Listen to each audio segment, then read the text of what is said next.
Vas-y.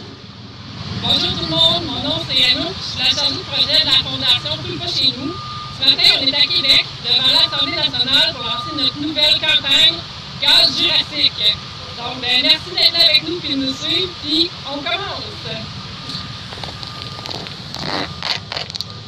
Alors bonjour tout le monde, merci de vous présenter à ce lancement de la Fondation Coule pas chez nous. Alors il s'agit de la campagne Gaz Jurassique comme Anouk nous l'a si bien présenté tout à l'heure. Alors je vous annonce rapidement le scénario de cette conférence de presse. Alors tout d'abord nous allons faire une courte mise en contexte de la Fondation. Nous vous présenterons par la suite le logo et la thématique, puis la présentation des 6 enjeux qui sont reliés à la campagne.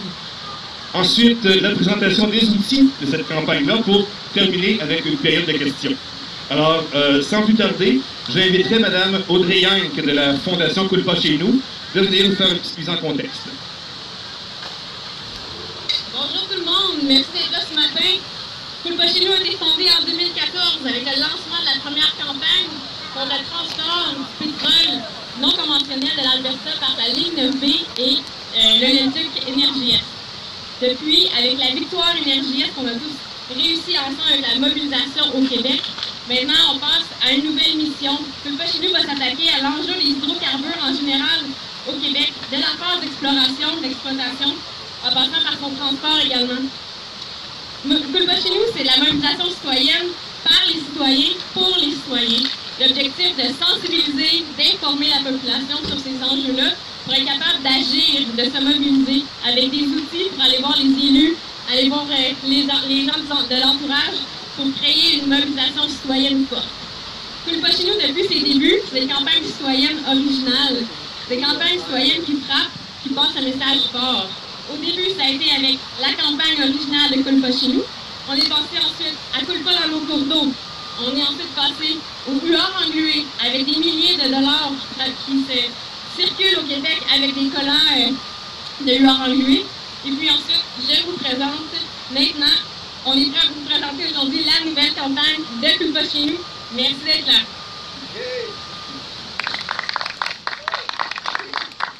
Alors, j'aimerais maintenant vous présenter les 2 co-porte-parole de cette superbe campagne. Il s'agit de Mme Geneviève Richard et de M. Martin Poirier. Alors, on va passer maintenant au dévoilement des 6 œuvres qui ont été réalisées par l'artiste François Berger. 6 œuvres exclusivement conçues pour la campagne Gaz Jurassique de notre fondation. Oui, donc la Fondation Coule pas chez nous qui vous présente sa nouvelle campagne Gaz Jurassique. Pourquoi gaz? Parce qu'on va démystifier ensemble la réalité sur les enjeux du gaz naturel. Pourquoi Jurassique? Parce que les hydrocarbures fossiles, c'est une énergie du passé, une énergie dépassée. Donc l'objectif, ça va être d'informer les citoyens, également les élus de tous les paliers du gouvernement, et puis d'inciter la mobilisation citoyenne à aller vers une réelle transition énergétique. Roulement de tambour, sans plus tarder, on débute avec le premier thème, envahir le territoire. En effet, le gouvernement a mis une grande portion du territoire sous permis d'exploration pour les compagnies pétrolières et gazières, notamment la moitié des basses-terres du Saint-Laurent, le bas du fleuve et la Gaspésie. Pour aussi peu que 17 000 hectares, ces permis ont été accordés sans consultation publique ni accord des peuples autochtones. Présentement, un propriétaire peut même être exproprié s'il refuse l'accès à ses terres pour l'exploitation d'un gisement. Les lois visent notamment à donner plus de pouvoir aux compagnies pour exproprier et s'implanter sans consentement. Le pouvoir des citoyens et des municipalités de s'opposer au projet de forage a été grandement restreint, comme si, lorsqu'on parle d'hydrocarbures, les droits sont différents. Partout, des peuples autochtones, des citoyens et des citoyennes se soulèvent contre des projets d'extraction. La dévastation du territoire ampute le lien qu'ont les Premières Nations avec lui, les modes de vie traditionnels et le titre aborigène, perpétuant ainsi la violence coloniale. La destruction environnementale rend impossible l'exercice de leur souveraineté sur le territoire. En Gaspésie, par exemple, des chefs et peuples autochtones se sont opposés à des projets de fracturation sur leurs terres. Ils ont uni leurs voix pour dénoncer la violation de leurs droits ancestraux par le gouvernement et les compagnies pétrolières et gazières. Ces communautés ou personnes, souvent déjà aux prises avec les conséquences de la colonisation, passée ou actuelle, sont ainsi souvent les premières affectées par les effets néfastes de tels projets polluants et destructeurs. Comme leur inspirante philosophie le rappelle, chaque être humain a le devoir sacré de veiller à la bonne santé de terre-mère, parce que c'est d'elle que provient la vie. Fossilisons ensemble, une bonne fois pour toutes, cette ère où les lois permettent aux compagnies pétrolières et gazières de s'implanter sans notre consentement, tout en bafouant les droits des Premières Nations en toute impunité. Maintenant, le deuxième thème. Salir le sol, l'eau et l'air. Depuis maintenant bien des années, nous connaissons les effets de la fracturation hydraulique. Plusieurs études ont été publiées à travers les années qui démontrent les différents aspects que peut causer la fracturation hydraulique. Vous voyez à partir de cette image, un des éléments sur lesquels on s'est basé à travers les années, c'est la question de l'eau. On peut remplacer différents métaux, différents alliages, différentes ressources par d'autres ressources, mais la question de l'eau est inaliénable. Et quand on parle de fracturation hydraulique, on parle de millions de litres d'eau par fracturation. Des millions de litres d'eau qui équivalent à des piscines de stade olympique qui restent dans le sous-sol. On sait que l'industrie n'a pas la capacité de retirer plus de 50% de cette eau contaminée. Et quand on dit eau contaminée, on parle de cocktails chimiques de 600 à 800 produits chimiques différents qui sont utilisés. Pendant des années, on a tenté de nous dire que ces produits-là n'étaient pas pires que les produits qu'on a dans nos propres cuisines. Il y a un élément qui est du mépris dans l'utilisation de la fracturation hydraulique, d'aller contaminer les nappes phréatiques. Les dernières études aux États-Unis démontrent clairement la contamination des nappes phréatiques. On se retrouve avec des villages entiers, des populations qui n'ont plus accès à l'eau potable. Quand on parle de ne plus avoir accès à l'eau potable, on parle de ne plus pouvoir habiter le territoire. Donc pour nous, il est clair que l'élément salir est un élément qui est au centre de cette thématique. On va donc enchaîner avec la suivante.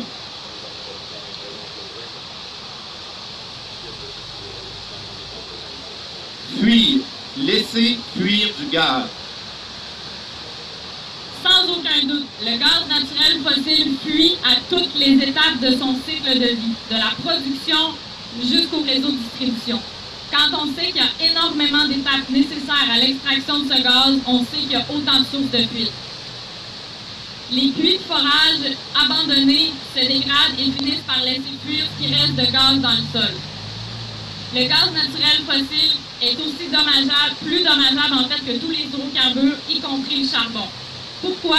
Parce que quand le gaz naturel fossile brûle, il produit le fameux CO2 que tout le monde connaît, mais quand le gaz naturel fossile fuit, il libère du CH4, plus communément appelé méthane, qui lui est 36 fois plus polluant et plus dommageable en gaz à effet de serre que le CO2.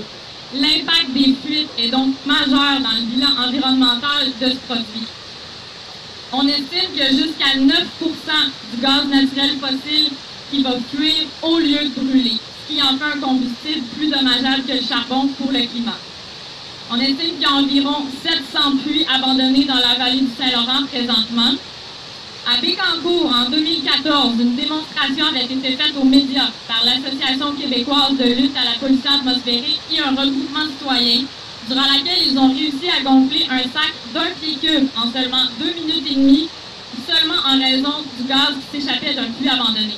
Combien d'autres sont dans cette situation, près d'un milieu naturel sensible ou encore de vos habitations? L'an passé, le service d'inspection du ministère de l'Énergie et des Ressources naturelles avait déclaré conforme 191 puits d'hydrocarbures, alors que seulement 32 n'avaient été réellement retrouvés. Comment, dans ces circonstances, pouvons-nous faire confiance aux instances qui sont censées assurer notre sécurité face à ces industries? Au Québec, la totalité du gaz est importée, mais il semble apparemment impossible de connaître la source et donc le type de gaz que nous importons. Comme le gaz produit par fracturation augmente partout, l'industrie admet tout de même qu'il augmente ici également. Donc en fait, ce qu'on dit, c'est fuyons tous ensemble au plus vite l'ère des dinosaures. Prochaine enjeu.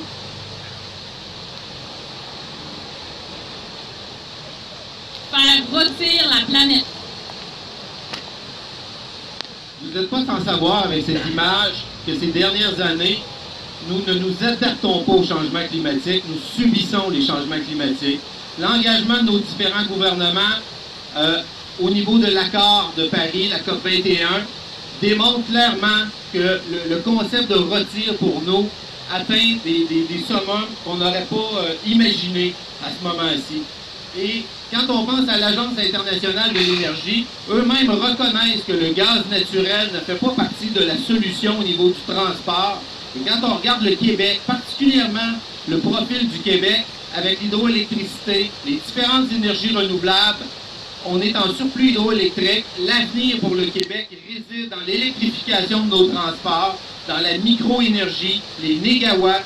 Donc l'idée de retire, on sait déjà que le gaz naturel provient au Québec à 100% de l'extérieur et ce gaz-là est issu en majeure partie de la fracturation hydraulique. L'Association pétrolière et gazière du Québec le reconnaissait elle-même cette semaine. Donc pour nous, ce n'est pas de s'enfoncer dans le Québec qui devient lui-même un État pétrolier par la fracturation ou en produisant notre propre gaz. L'avenir du Québec est dans la transition énergétique.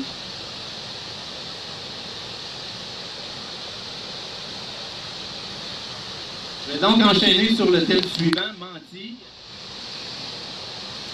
Quand j'ai débuté l'implication citoyenne en 2009, l'indignation qui m'a amené à m'impliquer comme citoyen, d'aller appliquer mon devoir de résistance citoyenne, réside dans, comment je vous dirais, le fait que le gouvernement avait derrière des portes closes cédé une bonne partie du territoire du Québec à une industrie en majeure partie étrangère et de se réveiller comme Québécois, comme Première Nation, de savoir qu'on vivait une nouvelle dépossession par les permis pétroliers. C'est l'élément qui est allé me chercher personnellement, mais aussi tout le long de la route du développement du gaz au Québec. La mésaventure du gaz au Québec, elle est pavée de mensonges. Quand je vous nommais tout à l'heure les produits chimiques, on nous disait qu'on utilisait à la maison pour tenter de banaliser. Quand on regarde les différents gouvernements qui se sont succédés, l'industrie pétrolière, qui nous ont toujours dit que l'industrie du gaz était sécuritaire, il nous a fallu des années et des comités scientifiques pour démontrer clairement que tout ce mensonge-là résidait uniquement sur la spéculation, la bulle de la spéculation. Les véritables profits, on le voit, sans fonds publics, sans investissement des gouvernements, cette industrie-là n'existerait pas au Québec présentement. Donc pour moi, cette image-là représente véritablement l'enjeu qu'on vit au Québec ces dernières années, que s'il n'y avait pas de fonds publics, tout ça n'existerait pas. Ensemble, crevons cette bulle.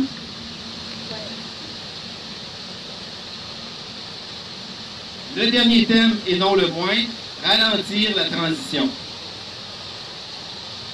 Comme vous avez pu le constater depuis le début de la conférence, le gaz naturel fossile n'est pas une énergie de transition. Dans l'état actuel de l'industrie, il est plus dommageable pour le climat que tous les hydrocarbures fossiles, y compris le charbon, et dangereux pour la santé et la vie. Définitivement, l'existence de l'organisation Transition énergétique Québec démontre la reconnaissance du gouvernement quant à la nécessité d'effectuer une transition et de se défaire complètement de notre dépendance aux hydrocarbures fossiles. Mais malheureusement, il semble que la mauvaise direction est en train de se prendre. Une transition ne peut pas s'effectuer en cautionnant et en finançant le développement du gaz naturel fossile. À défaut d'orienter les fonds publics vers une transition juste, les travailleurs et travailleuses et la société dans son ensemble se retrouvent enfermés dans ce secteur. Une réelle transition énergétique porteuse de justice sociale devrait à l'heure actuelle prioriser la relocalisation, la reconversion et la formation des travailleurs et travailleuses des secteurs à forte émission de gaz à effet de serre et des communautés concernées. D'autant plus qu'il a été prouvé à maintes reprises que le secteur des énergies renouvelables était d'autant plus créateur d'emplois que celui des hydrocarbures fossiles. Le mot transition veut justement dire prendre le temps d'effectuer le changement de la bonne façon. Mais encore faut-il le commencer réellement. Certainement pas en faisant miroiter aux travailleurs et travailleuses un avenir assuré dans un secteur dont les ressources s'épuiseront bientôt, qui contribue autant au réchauffement climatique et à ralentir la réelle transition, entre autres en bénéficiant de nombreuses subventions publiques. Le génie Albert Einstein a dit « La folie est de se comporter toujours de la même manière et d'espérer un résultat différent. Il faut que les choses changent. Nous ne pouvons plus faire comme si nous ignorions les conséquences des hydrocarbures fossiles sur le climat et les dangers pour notre santé. Laissons derrière nous, ou plutôt laissons fossiliser en dessous de nous l'ère des dinosaures et allons de l'avant. La Fondation Culpacino et ses membres vous incitent à accélérer la transition tous ensemble. »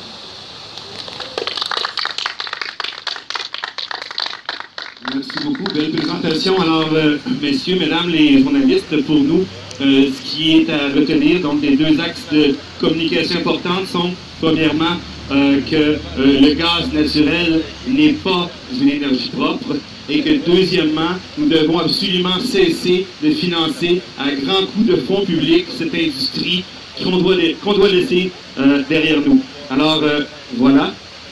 Je vous inviterai à vous approcher. C'est un moment fort.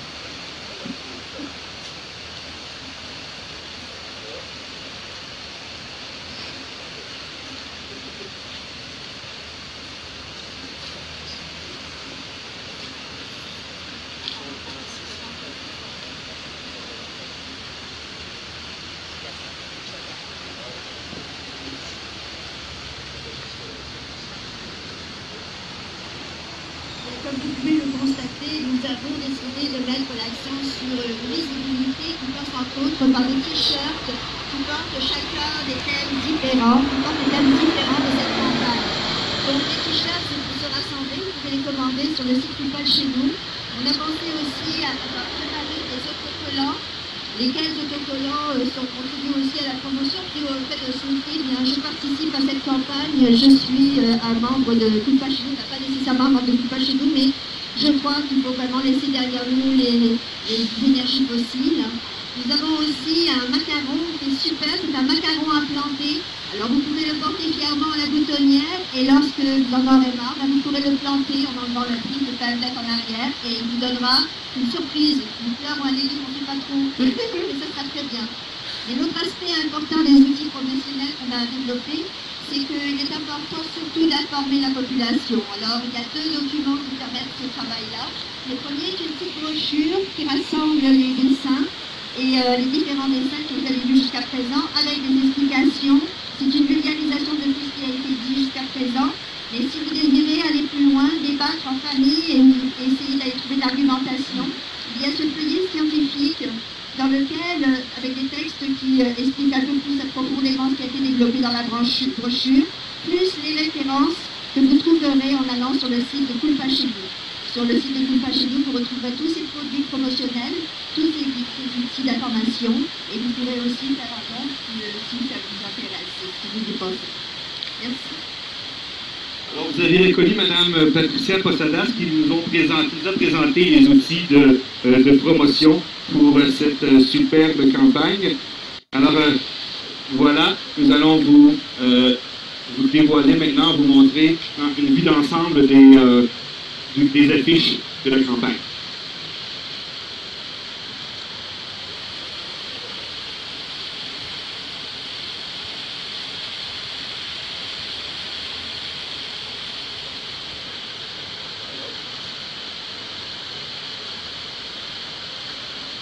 Comme Audrey l'a si bien souligné, la force de Culpacino, c'est un mouvement citoyen à la base. Et toutes les campagnes qui ont été développées ont pris une expansion à l'intérieur du Québec de par le déploiement citoyen. Donc, la 7e image qu'on vous rajoute aujourd'hui, c'est l'image ensemble, parce que c'est ensemble qu'on va faire changer les choses sur le dossier du gaz. C'est ensemble qu'on va démystifier la notion du gaz. Et je vous invite à aller sur le site internet de Culpacino, vous approprier ces outils-là qui vous appartiennent, qui sont citoyens, et faire un don pour qu'on puisse déployer encore plus cette campagne. C'est ensemble qu'on a vaincu Énergie-Est. C'est ensemble qu'on va fossiliser enfin l'ère des dinosaures selon la transition.